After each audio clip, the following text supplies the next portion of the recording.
Hello, good morning, जोहार। मैं राजू और आप देख रहे हैं 24 झारखंड न्यूज। चलिए जानते हैं झारखंड की आज की 25 मुख्य बड़ी खबरों को।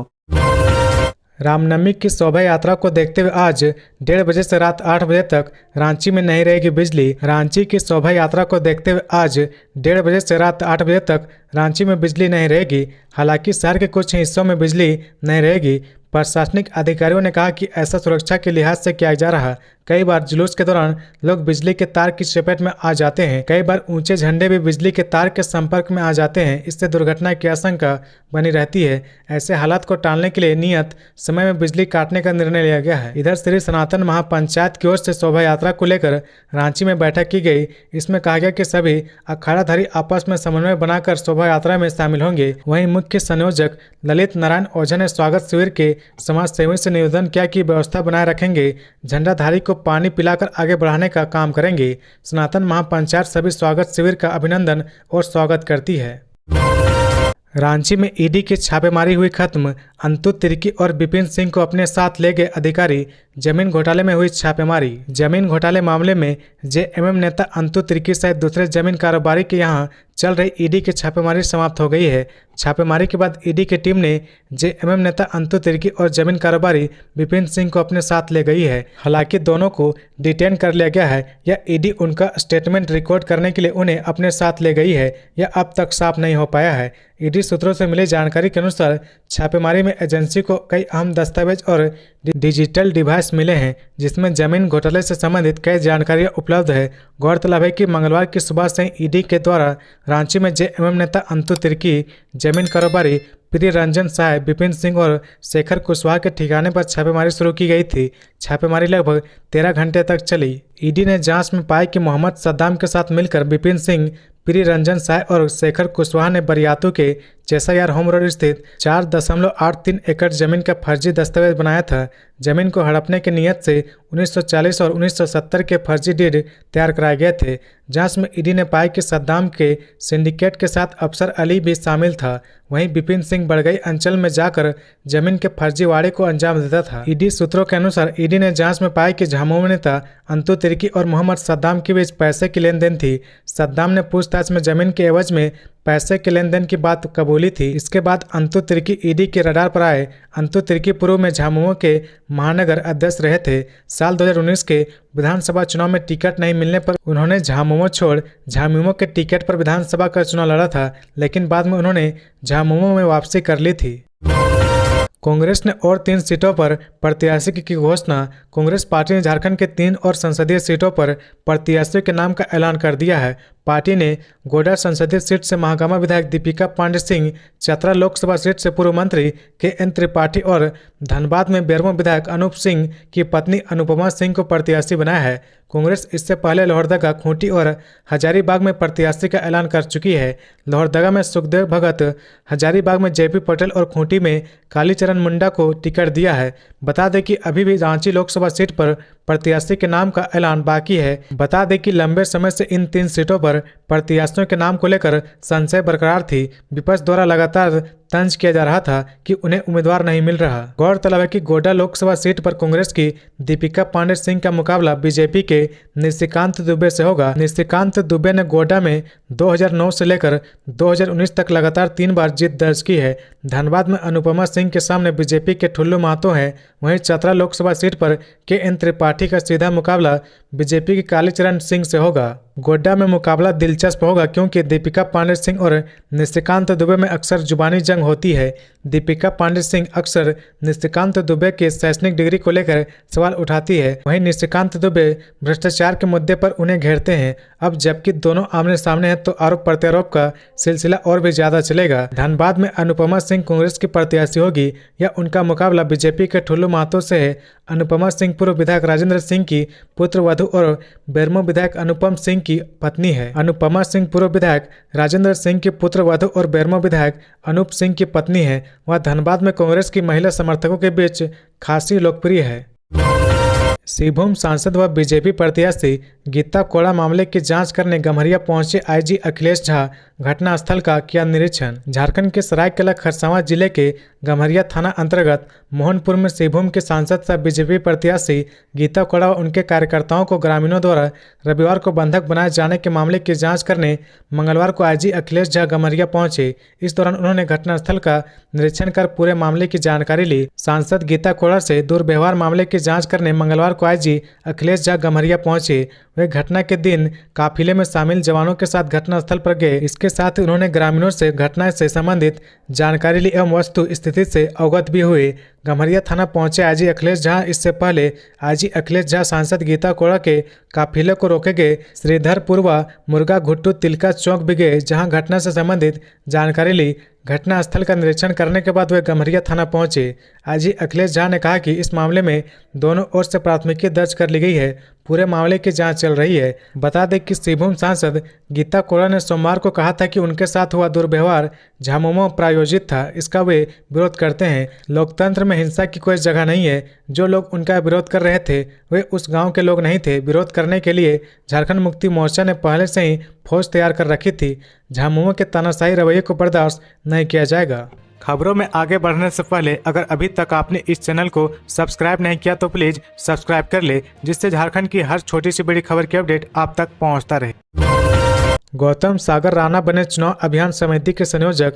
पलामू लोकसभा की ये जिम्मेदारी भी मिली। आरजेडी नेता गौतम सागर राणा को चुनाव अभियान समिति के संयोजक बनाया गया है। साथ ही उनको पलामू लोकसभा चुनाव का विशेष प्रभारी बनाया गया है। आरजेडी महासचिव सह मीडिया प्रभारी कैलाश यादव ने यह जानकारी दी है। बताया कि पार्टी के पूर्व अध्यक्ष गौतम सागर राणा को लालू यादव की मंजूरी मिलने के बाद दोनों जिम्मेदारी सौंपी गई है।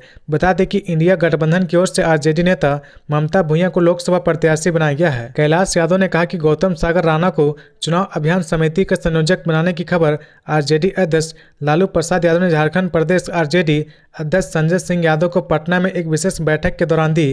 कैलाश यादव ने कहा कि गौतम सागर राणा राज्य की राजनीतिक में लोकप्रिय नाम है। जेपी आंदोलन के दौरान कई प्रमुख चेहरों में से ये भी एक रहे हैं। वे पार्टी में सबसे अनुभवी, संघर्षशील एवं कर्मठ नेता के तौर पर जाने जाते हैं। कैलाश यादव ने बताया कि राणा 50 वर्षों के लंबे राजनीतिक जीवन में 3 बार विधायक, एमएलसी और आरजेडी का प्रदेश अध्यक्ष रहे।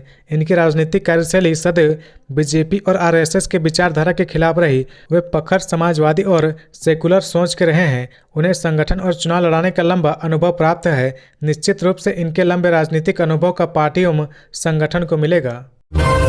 रामनवमी को लेकर सनातन महापंचायत की बैठक। बताया शोभा यात्रा में किसकी क्या भूमिका होगी। श्री सनातन महापंचायत की ओर से शोभा यात्रा को लेकर बैठक की गई। इसमें कहा गया कि सभी अखाड़ाधारी आपस में समन्वय बनाकर शोभा यात्रा में शामिल होंगे। वहीं मुख्य संयोजक ललित नारायण ओझा ने स्वागत शिविर के समाज सेवियों से निवेदन किया कि व्यवस्था बनाए रखेंगे।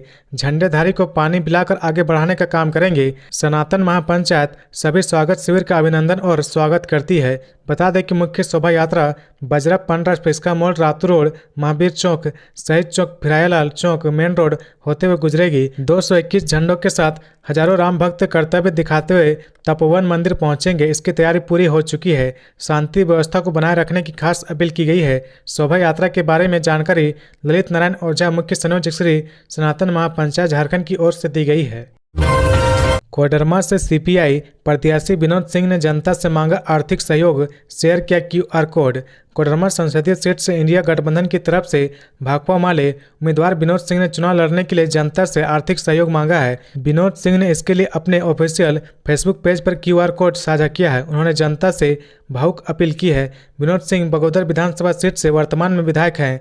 विनोद सिंह ने सोशल मीडिया में लिखा है कि मित्रों, जैसा कि आप में से अधिकांश लोग अब तक जान गए होंगे कि मैं झारखंड में इंडिया गठबंधन की तरफ से कोडरमा लोकसभा सीट से भाकपा माले का प्रत्याशी हूं। आप सभी से सहयोग की अपील है। विनोद सिंह ने जनता से आर्थिक सहयोग की भावुक अपील करते हुए बैंक ऑफ इंडिया की बगोदर शाखा का अकाउंट डिटेल्स भी शेयर किया है। पोस्ट में तस्वीर में यह भी लिखा है कि इसमें केवल भारत के नागरिक ही सहयोग कर सकते हैं। लिखा कि इनकम टैक्स के सेक्शन 80 GGC के तहत इस राशि को इनकम टैक्स से छूट प्राप्त होगा। इसमें यह भी लिखा है कि 20,000 रुपये या इससे अधिक सहयोग करने पर व्हाट्सएप नंबर पर पैन नंबर साझा करें। गौरतलब है कि पार्टी की तरफ से भी अपील करते हुए लिखा गया कि कोडरमा लोकसभा से इंडिया गठबंधन के उम्मीदवार जन संघर्षों की बुलंद आवाज है। डॉक्टर विनोद सिंह के चुनावी अभियान के लिए आर्थिक सहयोग करें।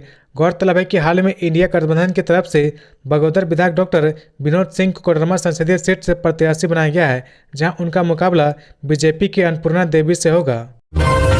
सुदेश महतो ने बुंडू में आजसू कार्यालय का किया उद्घाटन। कहा, तमाड़ की जनता हमारे लिए एक परिवार है। आजसू सुप्रीमो सुदेश महतो ने मंगलवार को बुंडू में आजसू पार्टी कार्यालय के उद्घाटन के मौके पर कहा कि तमाड़ की जनता हमारे लिए एक परिवार की तरह है। कहा, हमारी तैयारी राज्य की सभी 14 लोकसभा सीटों पर एनडीए की जीत सुनिश्चित करने की है। पार्टी के सभी कार्यकर्ता और पदाधिकारी इसके लिए संकल्पित होकर कार्य कर रहे हैं।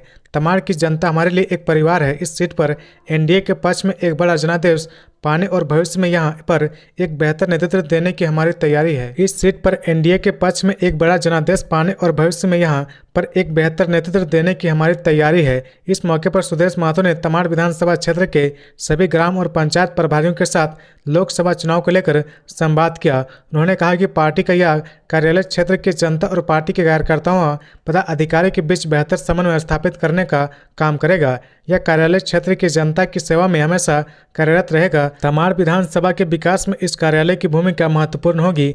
पंचायत व ग्राम प्रभारियों को संबोधित करते हुए सुदेश महतो ने कहा कि पार्टी कार्यकर्ताओं पर दोहरी जिम्मेदारी है। सुदेश महतो ने कहा कि लोकसभा चुनाव के साथ ही आने वाले विधानसभा चुनाव की तैयारी में कार्यकर्ताओं और पदाधिकारियों को लगना है। पार्टी ने पूरे राज्य में ग्राम प्रभारी सुनिश्चित किया है। हर गांव में महिला और पुरुष प्रतिनिधि बनाने का काम लगभग पूरा हो गया है। बुंडू, तमाड़ और अड़की क्षेत्र में भी इस काम को पूरा कर लिया गया है। अब तय समय के अंदर चुनाव प्रमुखों के चयन के दायित्व को भी आप सभी पूरा करें। रांची में जमीन घोटाले मामले में ईडी ने अफसर अली को 6 दिनों के रिमांड पर लिया। खुल सकते हैं गहरे राज।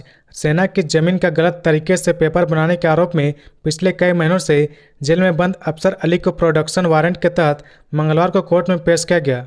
अफसर अली के अलावा सद्दाम अंसारी को भी ईडी की टीम ने अदालत में पेश किया। ईडी ने कोर्ट से दोनों को रिमांड पर देने का अनुरोध किया। ईडी के वकील की दलील सुनने के बाद न्यायाधीश ने सद्दाम अंसारी को 4 दिन और अफसर अली के लिए 6 दिन के रिमांड की स्वीकृति दे दी है। अब ईडी की टीम अफसर अली और सद्दाम अंसारी को आमने सामने बिठाकर पूछताछ करेगी।